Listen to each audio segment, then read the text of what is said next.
वंदे मातरम। खबर उत्तराखंड में आपका स्वागत है। मैं हूं आपके साथ रश्मि सिंह। शुरुआत एक बड़ी खबर के साथ कर रहे हैं। देहरादून से इस वक्त की बड़ी खबर, बरसाती नाले में बही दो बहनें, एक की उम्र 8 साल बताई जा रही है और दूसरी की 6 साल उम्र है। एसडीआरएफ की टीम को एक का शव मिल गया है। दूसरी बच्ची का रेस्क्यू लगातार जारी है। बच्चियों के घर से 2 किलोमीटर दूर ये हादसा हुआ है। उत्तराखंड में लगातार बारिश हो रही है और बड़ी खबर यह है कि 2 बच्चियां इसमें बह गई और घर से 2 किलोमीटर दूर ही यह हादसा हुआ देहरादून में, जहां पर बरसाती नदी में बच्चियां बह गई। ये देखिए, सबसे पहले हम आप तक तस्वीरें पहुंचा रहे हैं, एक्सक्लूसिव तस्वीरें। इस वक्त यहां पर एक बुरी खबर ये मिल रही है कि एक बच्ची का शव मिला है और उसकी जान चली गई है और दूसरी जो उसकी बहन बताई जा रही है उसकी कोशिश की जा रही है कि उसे जल्दी से जल्दी रेस्क्यू किया जा सके। आप देख सकते हैं किस तरीके से लगातार रेस्क्यू की जो टीम है, एसडीआरएफ की, वो टीम लगी हुई है।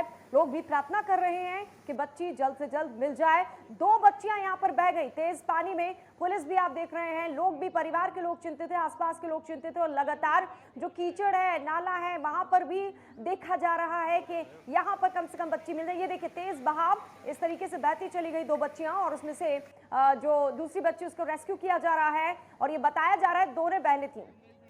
ज्यादा जानकारी के साथ फोन लाइन पर हमारे संवाददाता देहरादून से उपेंद्र सिंह राणा इस वक्त जुड़ चुके हैं। उपेंद्र, बेहद दुख की खबर के रेस्क्यू चलाया गया लेकिन एक बच्ची की मौत हो गई है। एक अभी दूसरी बच्ची के बारे में क्या जानकारी है और कहां, कैसे, किस तरीके से यह हादसा हो गया? जी उपेंद्र। तेज बारिश जिस प्रकार से हुई है और रेड अलर्ट जिस प्रकार से पहले ही मौसम विभाग ने जारी किया था, उसी के चलते जो है दोपहर के समय जो है तेज बारिश देहरादून में हुई, जिसके बाद जो नाला सहसारा के रोड के पास, आमवाला के पास जो है एक बड़ा नाला है, जहां पर ये नाला जो है पूरी तरीके से उफान पर आ गया और वहीं पर जो नाले के किनारे जो रहने वाले जो लोग हैं उनमें से 2 सगी बहनें जो है, जो जिसकी उम्र एक 6 साल और एक 8 साल बताई जा रही है, वो दोनों बहनें, जो सगी बहनें जो है नाले में बह गई। हालांकि जो एक बहन का जो शव है, जिस प्रकार से एसडीआरएफ को जब सूचना मिली उसके बाद तुरंत जो है रेस्क्यू कार्य जो है वो चला। उसके बाद कुछ ही मीटर की दूरी पर जो है एक बहन का शव जो है वो बरामद हो चुका है, लेकिन अभी फिलहाल जो है जो दूसरी बहन है उसको लेकर जो है वो खोजबीन लगातार जारी है। हालांकि अभी जो टीमें हैं जहां पर उनके घर से जो है 5 से 7 किलोमीटर दूर जो है वो नाले के आसपास जो है लगातार रेस्क्यू का कार्य जो है वो लगातार चल रही है। रायपुर तक जो है टीमें पहुंच चुकी है, वहां पर भी नाले में जो है वो खोजबीन लगातार की जा रही है कि आखिर जो बच्ची है उसके बॉडी को बरामद करने में जुटी हुई है और किस तरीके की स्थिति उसकी है, उसको लेकर जो है आसपास के लोगों में भी हड़कंप जो है वो मचा हुआ है। जिस प्रकार से हम लगातार इस बात को कह रहे थे कि नदी नाले में रहने वाले जो लोग हैं उनको अलर्ट पर रहने के निर्देश दिए जा रहे हैं और यही हम लगातार जो है जिस प्रकार से लगातार ये भी गुजारिश कर रहे थे कि जो भी नदी के किनारे जो रह रहे हैं उनको पूरी तरीके से अलर्ट है। और इसी के तहत जो है ये देखा गया कि जिस प्रकार से नाला उफान पर आया और 2 सगी बहनें जो है वो बह गए, जिसमें एक का शव बरामद हो गया और एक के लिए जो है रेस्क्यू लगातार एसडीआरएफ की टीमें जो है वो लगातार कर रही है। उपेंद्र, एक का शव मिला है और दूसरी बहन के बारे में जिस तरीके से रेस्क्यू में देरी होती जा रही है, यानी ढूंढते जा रहे हैं, उससे संभावना कम है कि वो सकुशल हो।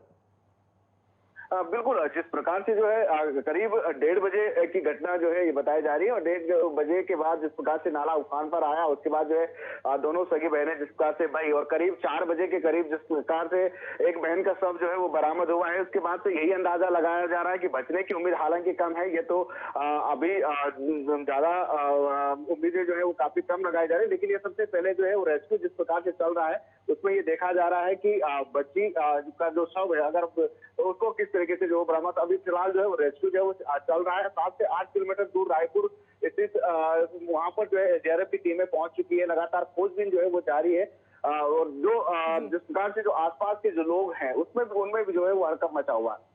बहुत बहुत शुक्रिया उपेंद्र सिंह राणा तमाम जानकारी के लिए। तो लोगों को भी थोड़ा सा सावधान रहना चाहिए, बच्चों को लेकर अपने बच्चों को अपने पास ही रखें, क्योंकि दोनों बच्चियां गई थी और पानी में बह गई, उसमें से एक का शव मिला है, दूसरे का रेस्क्यू किया जा रहा है। रुक करते अगली खबर का। प्रदेश के मुख्यमंत्री पुष्कर सिंह धामी गुरुवार को विधानसभा क्षेत्र के 2 दिवसीय भ्रमण पर चंपावत पहुंचे। इस दौरान उन्होंने जीजीआईसी चंपावत में विभिन्न विकास योजनाओं का शिलान्यास और लोकार्पण किया। इन विकास योजनाओं पर करीब 1 अरब 3 करोड़ का खर्च आया है। इसके बाद मुख्यमंत्री पुष्कर सिंह धामी ने जनसभा को संबोधित करते हुए विभिन्न समस्याएं सुनी। साथ ही उन्होंने चंपावत की जनता का आभार व्यक्त करते हुए कहा कि मैं हमेशा आपके साथ रहूंगा। साथ ही उन्होंने जीजीआईसी सभागार में प्रधानमंत्री योजना के लाभार्थियों को सम्मानित किया। साथ ही उन्होंने केंद्र सरकार की चलाई जा रही योजनाओं के बारे में लोगों को बताया। उसके बाद उन्होंने बूथ अध्यक्ष, नगर और ग्रामीण मंडल पदाधिकारियों के साथ ही बीजेपी कार्यालय में बैठक की। कुछ देर बाद मुख्यमंत्री पुष्कर सिंह धामी चंपावत कलेक्ट्रेट सभागार में जिला स्तरीय अधिकारियों के साथ विकास कार्यों की समीक्षा बैठक करने लगे, जिसमें उन्होंने सभी विभागों की विभागवार समीक्षा की है।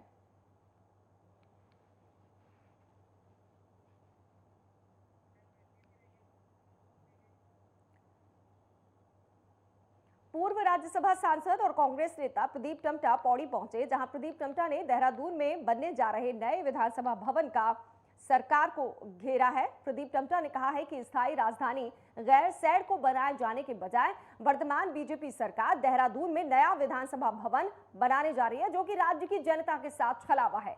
ऐसे में कांग्रेस इस फैसले के विरोध में उतरकर गैरसैंण कूच करने जा रही है, जहां 14 जुलाई को धरना देकर सरकार के इस फैसले का कांग्रेस विरोध करेगी। प्रदीप टमटा ने कहा कि उत्तराखंड आंदोलन के दौरान से जनता गैरसैंण को राजधानी के तौर पर देखना चाहती है, लेकिन वर्तमान सरकार देहरादून में फिजूल खर्च कर अब यहां एक नया विधानसभा भवन बनाने जा रही है, जबकि पुराने विधानसभा भवन में ऐसी कोई खामी नहीं है जिस पर नया विधानसभा भवन तैयार किया जाए।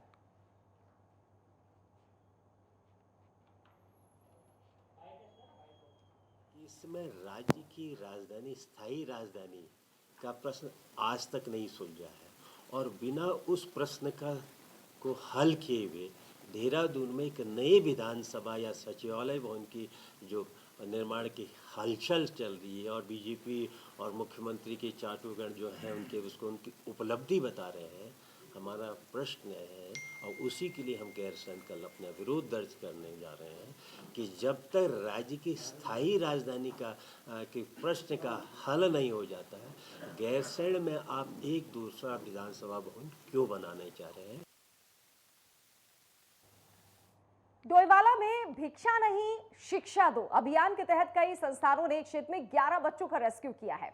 जिला प्रवेशन कार्यालय से संपूर्णा भट्ट ने बताया कि जिला अधिकारी डॉक्टर राजेश कुमार के निर्देशों के क्रम में डोईवाला, भानियावाला और जॉलीग्रांट चौक में भिक्षावृत्ति उन्मूलन अभियान चलाया गया। इसमें कुल 11 बच्चों का रेस्क्यू किया गया और अब उन्हें जिला बाल कल्याण समिति के सामने प्रस्तुत किया जाएगा। उन्होंने बताया कि हमारा यहां अभियान हर बुधवार को चलाया जाता है, जिसमें अलग अलग क्षेत्रों में जाकर ऐसे बच्चों का रेस्क्यू किया जाता है जो सड़कों पर जाकर भीख मांगते हैं।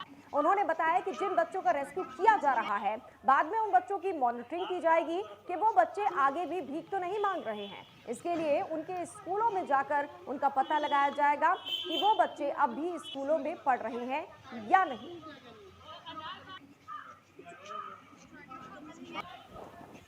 अधिकारी महोदय के निर्देशों अनुसार भिक्षावृत्ति उन्मूलन कार्यक्रम एक चलाया जा रहा है, जिसका कि मॉनिटरिंग हमारी मीना बिष्ट मैडम कर रही है और ये टीम के सारे मेंबर हमारे संस्थाओं से हैं, एंटी ह्यूमन ट्रैफिकिंग से हैं।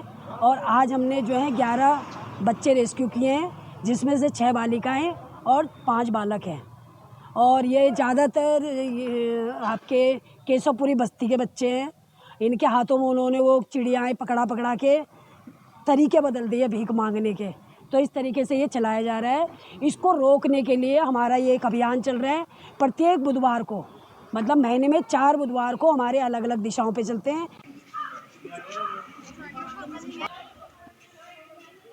सुना आपने किस तरीके से कार्रवाई की जा रही है। अक्सर हम रास्तों में या फिर अलग अलग जगहों पर देखते हैं, गाड़ी जब ट्रैफिक पे खड़ी हो जाती है कि कुछ बच्चे आते हैं आपकी गाड़ी के पास और सामान खरीदने को लेकर कहते हैं, कुछ भीख मांगते हैं और हम भी ये सोचकर दे देते हैं कि मदद कर रहे हैं, लेकिन असल में उन बच्चों से ये काम करवाया जाता है। और ऐसे ही बच्चों को अब भिक्षा की जगह शिक्षा देने का अभियान शुरू किया गया है और लगातार कामयाबी भी मिल रही है। आसिफ हमारे साथ, हमारे संवाददाता डोईवाला से इस वक्त फोन लाइन पर जुड़ चुके हैं। आसिफ, 11 बच्चों को रेस्क्यू किया गया, कहां से किया गया और ये बच्चे अब आगे किस तरीके से शिक्षा लेंगे?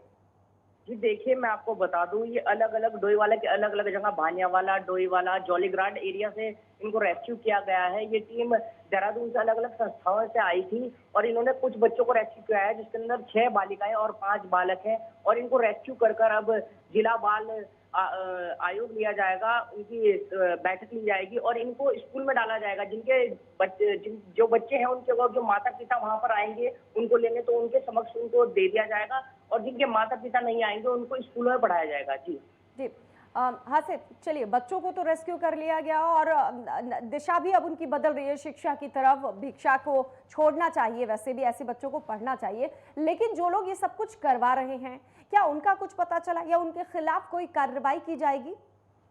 जी मैम, जैसा हम देख रहे थे कि जो इनको पुलिस स्टेशन लेके गया था बच्चों को, तो उनके माता पिता भी उनके साथ आए थे और उनको बोल रहे थे कि हमारे बच्चे आज स्कूल नहीं गए मगर रोज स्कूल जाते हैं। मगर जो देखने को मिल रहा है, हम रोज देखते हैं कि वही बच्चे हर जगह पे पैसे भीख मांगते हैं। तो अब अगर जो कुछ होगा तो उनके पेरेंट्स के खिलाफ और जो उनसे भीख मंगवाते हैं उनके खिलाफ भी कार्रवाई की जानी चाहिए। जी मैम।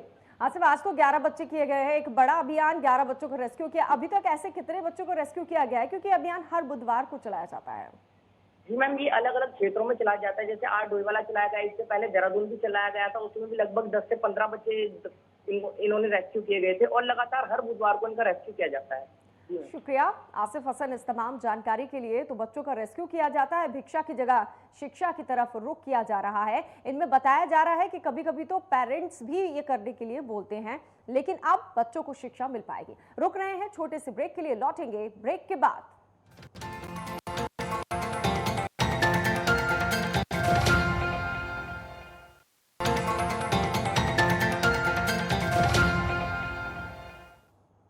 ब्रेक के बाद आपका एक बार फिर से स्वागत है। जोशीमठ में गुरु पूर्णिमा के अवसर पर ज्योतिर्मठ परिषद में गुरु व्यास मंडल में सभी गुरुओं की पूजा की गई, जिसमें भगवान गणेश और शालिग्राम जी की पूजा की गई। ज्योतिष पीठाधीश्वर और द्वारका शारदा पीठाधीश्वर जगत गुरु शंकराचार्य स्वामी स्वरूपानंद सरस्वती जी महाराज की गद्दी पर उनके स्वरूप चित्र की पूजा की गई। इसके बाद सभी भक्तों को प्रसाद वितरित किया गया। इसी क्रम में आचार्य वाणी विलास डिमरी जी ने सभी अनुष्ठान संपन्न कराए।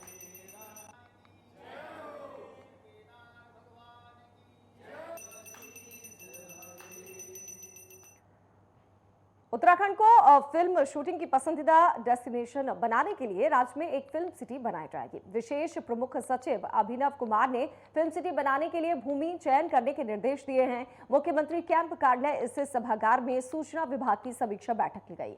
उन्होंने फिल्म उद्योग से संबंधित अवस्थापना विकास के लिए कार्य योजना बनाने और फिल्म सिटी में फिल्म शूटिंग और प्रोडक्शन से संबंधित मूलभूत सुविधाएं उपलब्ध कराने के निर्देश दिए हैं। साथ ही उन्होंने कहा है कि राष्ट्रीय स्तर के फिल्म प्रशिक्षण संस्थान से संपर्क कर उसकी शाखा के रूप में फिल्म प्रशिक्षण केंद्र उत्तराखंड राज्य में खोला जाएगा। पर्वतीय एवं सीमांत क्षेत्रों में मोबाइल थिएटर शुरू करने के निर्देश दिए गए हैं।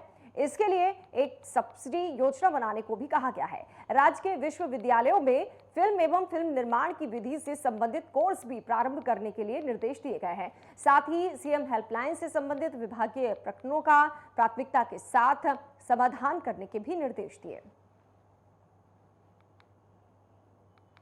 देखिए, पिछले कुछ वर्षों में उत्तराखंड प्रदेश जो है फिल्मों की शूटिंग के लिए एक बड़ा लोकप्रिय डेस्टिनेशन मतलब बनता जा रहा है, उभर रहा है।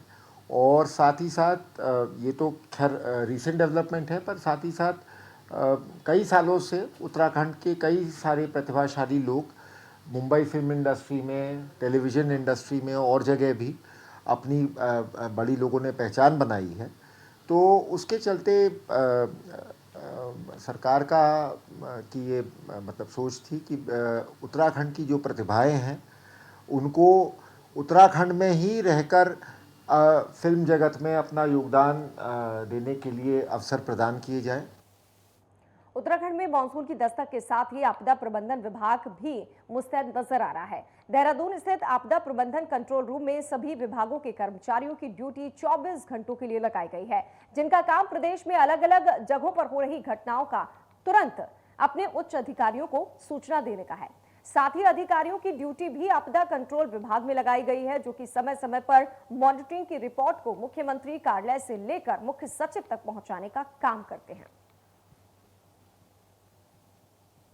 एनडीआरएफ की अभी हमारे राज्य में 6 यहाँ पर जो है डिवीज़न में हमने तैनात किए हैं। इसमें केदारनाथ में हैं और आपके झाझरा में हैं और उत्तरकाशी में हैं, पिथौरागढ़ में है, अल्मोड़ा में है और आपका गदरपुर में हेडक्वार्टर्स इसका है ये। तो हर जगह से मॉनिटर हो रहा है। इसमें हमारी पुलिस प्रशासन और अपने शासन स्तर पे मुख्यमंत्री कार्यालय से बरोबर इसमें निगरानी रखी जा रही है। बारिश के चलते देहरादून शहर में भारी जल भराव हो गया है और नगर निगम की पोल खुल गई है। दरअसल तिब्बती मार्केट में भारी जल भराव देखने को मिल रहा है। आप देखिए क्या हालात हो गए हैं, सड़कें तालाब में तब्दील हो गई हैं, जिससे आम लोगों को काफी परेशानी हो रही है।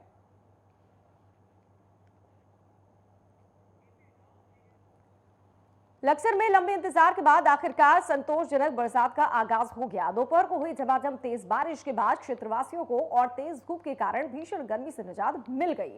तो वहीं दूसरी ओर किसानों को भी लहलहाती फसल देखकर खुशी का ठिकाना नहीं रहा। दरअसल पहाड़ों में ज्यादातर ऐसा हो रहा था कि कहीं पर बारिश नहीं हो रही थी और अब जाकर बदरा बरसे, मगर हरिद्वार जिले के मैदानी इलाकों में खासकर लक्सर में हल्की फुल्की बूंदाबांदी हो रही है। अब लोगों ने राहत की सांस ली है। आज लगातार बारिश होने से गर्मी से भी निजात मिला और किसानों के चेहरे भी खिल गए। बागेश्वर मुख्यालय के एक शहरी क्षेत्र में हो रही ट्रैफिक जाम की समस्या का निस्तारण करने के लिए परिवहन विभाग की ओर से एआरटीओ कृष्ण चंद्र पलड़िया ने प्रथम सर्वे में अमसरकोट, डोबा, धारी टैक्सी स्टैंड, मोटर मार्ग का निरीक्षण किया। लेकिन बागेश्वर वासियों को पल पल लग रहे जाम से कब निजात मिल पाएगी? फिलहाल इसका जवाब किसी जिम्मेदार अधिकारी के पास नहीं है। ये देखिए, ये अभी हमारा प्राइमरी सर्वे है। शुरुआत में हमने देख लिया कि कहाँ कहाँ पर जाम लगने की संभावना है। तो शुरुआत में हमने देखा कि कुछ क्षेत्र हैं जहाँ पर है रोड कम चौड़ी है और गाड़ियाँ खड़ी हो जा रही हैं, तो वहाँ पर हम कोशिश कर रहे हैं कि उसको नो पार्किंग जोन बना दिया जाए। ये प्राइमरी सर्वे है। इसके बाद हम अभी एसडीएम साहब के साथ और पीडब्ल्यूडी नगर पालिका इनके साथ मीटिंग या कल या परसों में मीटिंग करेंगे। उसके बाद यहाँ पर बोर्ड भी लग जाएंगे नो पार्किंग जोन के। एक समस्या तो ये है। दूसरा, ऊपर रोड के किनारे से काफ़ी मलबा आया हुआ है कई जगह पर, तो उसके मलबा आने से जो गाड़ी हैं वो थोड़ा सा नीचे को लग जा रही है, उससे भी थोड़ा सा समस्या बन रही है। दूसरा ये है। तीसरा, जैसे भी हमारे चालक साथियों ने बताया सभी ने कि स्कूल की बसों का टाइमिंग, जैसे सेंट जोसेफ की स्कूल है तो उनकी 3-4 बसें एक साथ निकलती हैं, तो उनको हम थोड़ा सा डायरेक्ट करेंगे कि अपने एक साथ ना निकालें।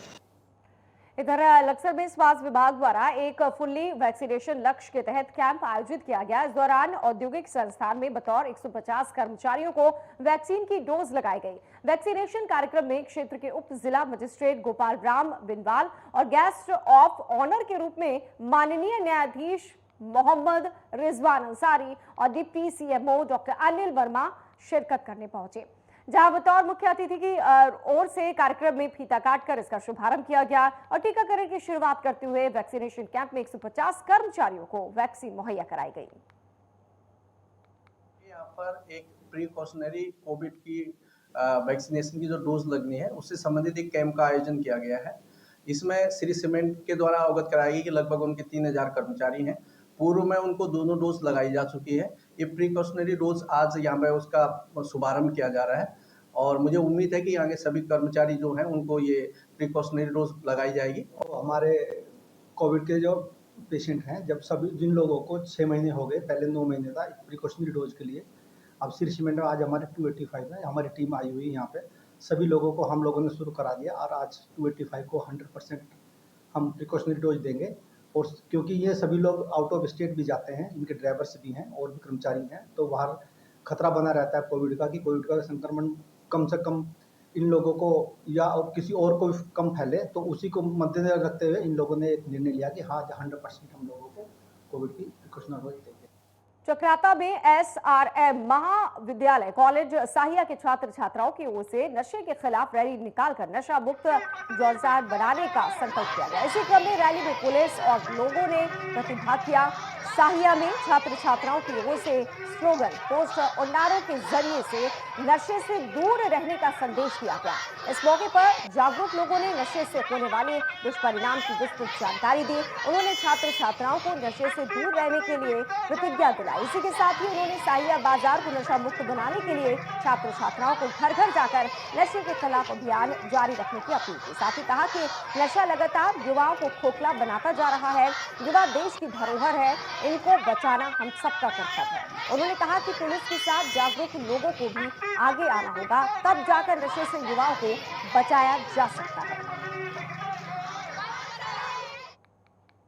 तो इसके साथ इस बुलेटिन में इतना ही। बाकी खबरों के लिए आप बने रहिए नेटवर्क 10 के साथ। फिलहाल मुझे दे इजाजत। जय हिंद।